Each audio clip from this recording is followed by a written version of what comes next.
Hey there folks, after reviewing the last video that I made about investment risks, I decided that was quite boring, so I wanted to redo that and maybe something a little less boring here. So what I decided is, a little analogy is that investment risk, or risk when it comes to our money, is kind of like the bad guy in a lame horror movie. The bad guy's gonna get you no matter how fast or slow you run.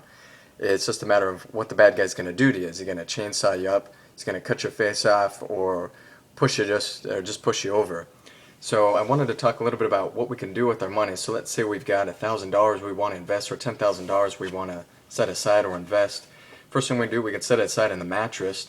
Well, first risk we're going to have is physical risk. We could lose the money, it could get lost or stolen, what have you. Second risk we're going to have is inflation risk or purchasing power risk, because if that money is not growing, costs of goods and services are going up, we're losing ground, we're going to lose money, if not nominally, in a real terms.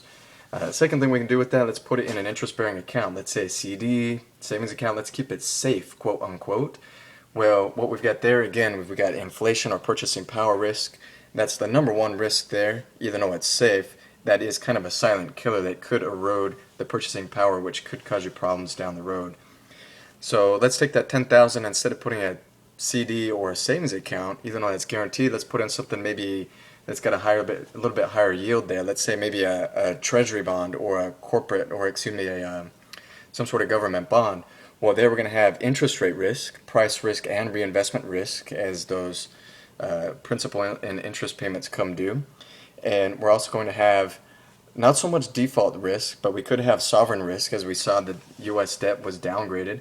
Other countries, if you hold debt in your portfolio in their countries, you could have sovereign risk, which is basically default risk, but for governments. So, and you also may have some inflation risk depending on the yield there. So similar to that would be a corporate bond that might have a little bit higher yield, but you still might be battling inflation or purchasing power risk. You're still going to have the price risk or reinvestment risk that constitute interest rate risk. But then you're also going to add to that default risk. The company may go under, and you're left is basically another creditor in line, kind of holding the bag if they default.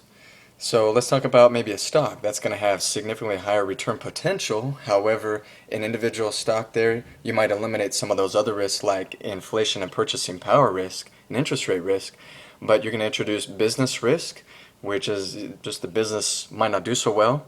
You're not going to totally avoid inflation or purchasing power risk, because the companies that you do invest in are still going to be battling inflation. And depending on where that company is located, either here in the United States or in another country, you could have political risk may impact that, or exchange rate risk if that company has any dealings with other countries or currencies. You might have both political and exchange rate risk. And then with both bonds and stocks, you're going to have tax risk. The changing tax code could impact your returns, not just because of the companies having to deal with tax risk, but also how your investment is being taxed. Let's look at a mutual fund there. That's going to eliminate, for the most part, business risk, because that's going to diversify that away a little bit. But you'll still have some risk there involved there. And mostly what we're talking there is investment manager risk, and in some cases additional commitment risk if you've got to add to that. Not so much in mutual funds, but other pooled investments, you could have the obligation to continue to add to that. So we've talked a little bit about that's not an all-inclusive list here, but we've talked a little bit about what you might be able to do. One other risk, I guess we could say, when we're talking conservative, quote-unquote, conservative investments, if you want to purchase into some sort of an annuity or life insurance product there, you could have financial risk there, or also default risk, similar to a bond.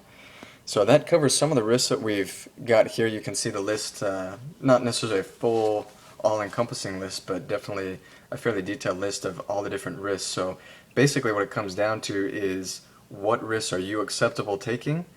You know, if you're going quote-unquote conservative or something safe, keep in mind there's going to be some risks with that.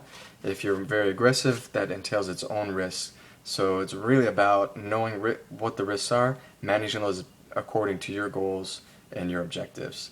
Hopefully this was a little less boring, and we'll catch you next time when we talk a little bit about how to measure risk and calculate that a little bit.